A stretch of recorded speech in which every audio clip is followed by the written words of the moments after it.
Hi guys. As I record this, the date is July the 1st, which is Dominion Day or Canada Day. So I decided I would take a Canadian-made rifle out to the range to try. And this is a Cooey Model 78. And as you can see, it's not anything terribly exciting. It's a very utilitarian, plain sort of rifle with a fairly long barrel. And the caliber is, of course, .22 long rifle. And there are a lot of similar models in the Cooey family. The same basic action was used on the Model 39, the Model 75, the 78, the 82, I believe the 750. There might be one or two other ones that use the same basic single-shot bolt-action design. And they are all basically variations on that theme with different barrel lengths and sights and stocks. And this particular model, being the Model 78, is a kind of an economy target style of rifle. So we'll flip it over and have a look at the other side. There's the model designation. There are not a lot of markings on these little rifles. They don't have a serial number. They were manufactured in a time frame before serialization was required on firearms. And being as they were a kind of a budget priced gun, the manufacturer decided to save the expense of stamping a serial number on it. You can see this is equipped with two different sets of sights. We've got this very simple aperture style of sight, which basically slides up and down for elevation, and it will also slide back and forth in that slot for windage. And we've also got an open sight on the back with a U-notch on it. And up at the end of this long barrel, we have got a blade sight, which is windage adjustable as well if you want to drive it back and forth in the dovetail. One kind of unusual feature with these is this rather pronounced swell in the stock. Some of the other models used that same style of stock. I think it's the Model 75 Senior, I think it was called, also use that style of stock. You'll see a variety of different stocks on Cooeys. Some don't have as much of a pronounced swell in the front. Others will be cut through square and a little bit shorter. These are a little bit longer because of the longer barrel. They look a little more in proportion to the rest of the rifle. It is a takedown. There's basically a knurled nut here you can unscrew. There's also a screwdriver slot on the bottom of that to give you some additional leverage on that. But you can just take the entire action right out of the stock to break the gun down for cleaning or storage or transportation. We've got a stamped steel trigger guard here, and the trigger is hinged so that it moves ahead. The triggers on these are not noted for being all that great. They're kind of a long trigger pull, and it's a bit mushy. But they are predictable. You can kind of get used to them. If you shoot them enough, you'll get used to the whole feel of them. These came equipped with two very basic sling swivel studs, just held on with a screw. You can see the screws on this particular gun are kind of buggered up. This rifle was actually kind of made up by me out of parts that I had kicking around. I had the Model 78 action and barrel, and I had a stock kicking around. This stock was in really bad shape and required a lot of work to get it to the point where it's at. It's still far from perfect, but I got most of the big gouges out of it.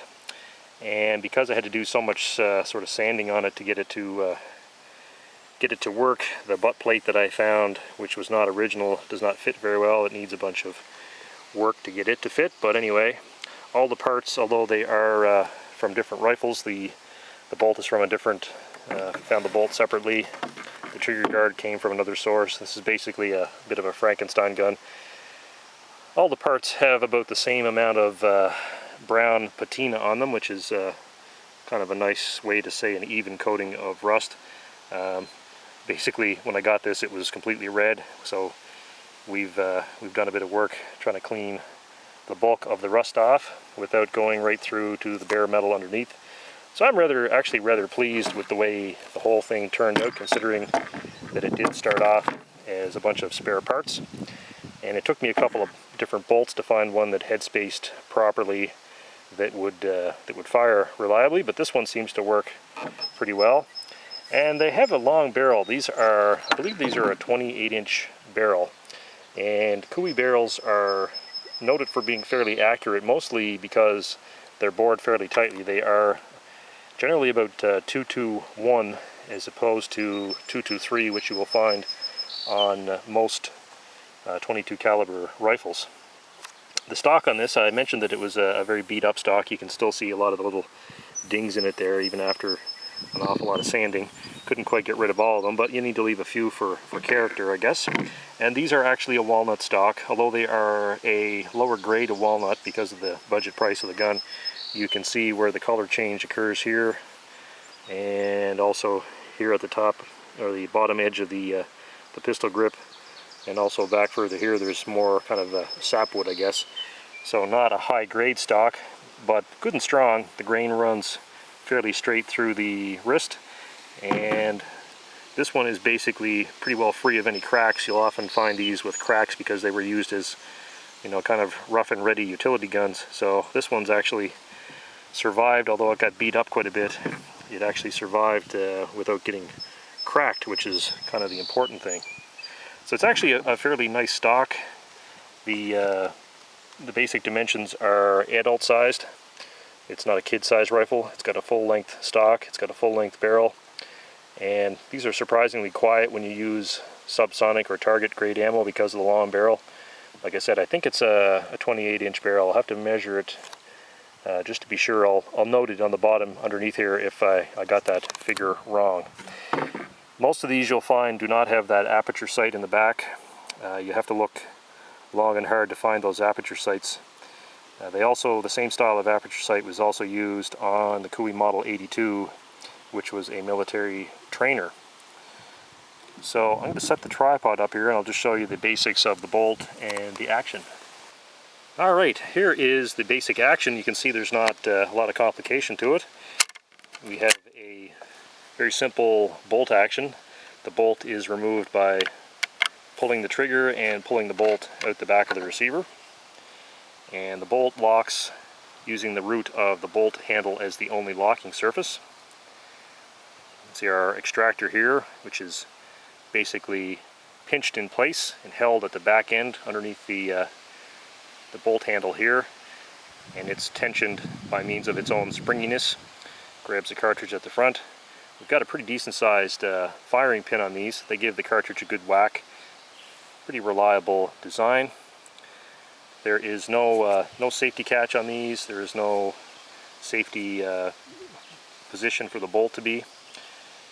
See, it's got a manually cocked bolt. So to put the bolt back in, put it in till it stops, pull the trigger and slide it ahead. Now, these are kind of a safe design because they do not cock when they close. When you load around, put around in the chamber manually there. There's no magazine. This is, of course, a single shot, so you would put a cartridge in the chamber, close the bolt, turn the bolt handle down. You can see that the striker is held back, this little gap here, and that prevents the striker or the firing pin from sitting on top of the cartridge. So this is actually sort of the safe position for the rifle. The rifle is not cocked. It is held in basically maybe a quarter cock position to keep it off the primer. So when you're ready to fire the rifle, you pull the cocking piece all the way to the back. When you pull the trigger, of course, it goes ahead and fires the cartridge. You'd open the bolt up and eject the cartridge, put another round in and close, and then you can return the striker to the fully cocked position. So we'll go through the loading and unloading procedure with a live round. Put a cartridge in the chamber. As you can see, there's no feed ramp, there's no magazine, anything like that. Close the bolt up, come back to full cock, aim, fire, open the bolt, and the extractor will pull the cartridge case out and eject it. Very simple. This might give you an idea of how quiet these long barrels are when you feed them target ammunition. This is SK magazine 22. which would be standard velocity.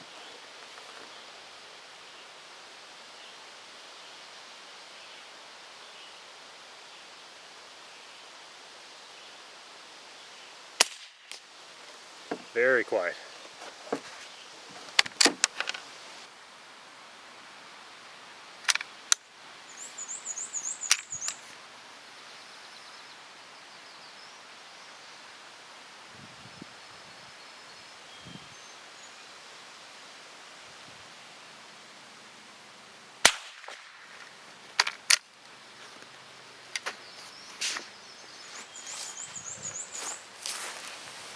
So there's a 10-shot group at 100 yards from the little Cooey Model 78, and that's been shot with SK magazine 22 ammunition. So we got 1, 2, 3, 4, 5, 6, 7, 8, 9, 10.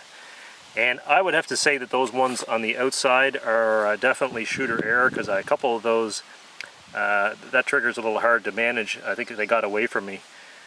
So I have no doubt at all that you could do 2 inches with this thing if you really bore down on it. And she's a good accurate little 22 if you can kind of get around that rather long squishy trigger.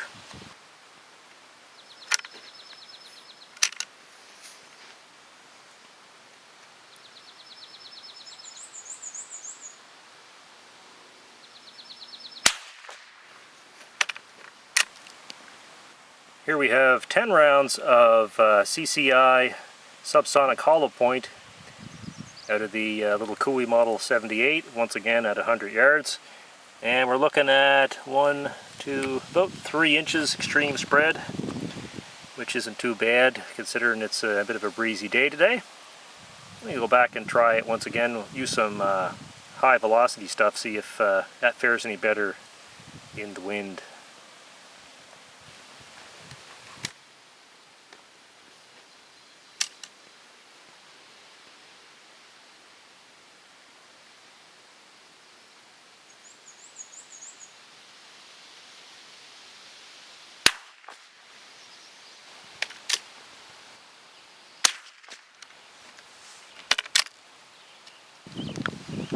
Here's a group with some Federal Champion high velocity. The rifle doesn't seem to like that nearly as much as it does the low speed stuff, the target velocity and subsonics. But still, at 100 yards on a little bit of a breezy day, not too bad of an effort.